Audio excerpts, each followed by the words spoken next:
Hi friends, welcome to my channel Parichay with Dipesh. और आज हम बात करने वाले हैं इंदौर की एक 2 साल की गुड़िया के बारे में जिसका नाम है अनिका शर्मा, जिसको एवीएम टाइप 2 नामक एक खतरनाक बीमारी है, जिससे लड़ने के लिए उसे एक इंजेक्शन लगेगा जिसकी कीमत है 9 करोड़ रुपए। जी हाँ, उस इंजेक्शन की कीमत है 9 करोड़ रुपए, जो कि एक मिडिल क्लास फैमिली अफोर्ड नहीं कर सकती है।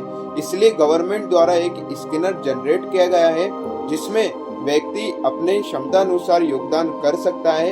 एवं इसकी अनिका शर्मा की सहायता के लिए कई बॉलीवुड सेलिब्रिटी भी मदद के लिए आगे आए हैं एवं इंदौर के कई विधायक एवं मंत्रीगण भी इसकी सहायता के लिए आगे आए हैं एवं सोशल मीडिया के इन्फ्लुएंसर भी इसकी मदद कर रहे हैं। तो आप भी आपके अनुसार जो भी आपसे सहयोग बन सकता है इसकी सहायता करें एवं अनिका शर्मा की जान को बचाने में मदद करें।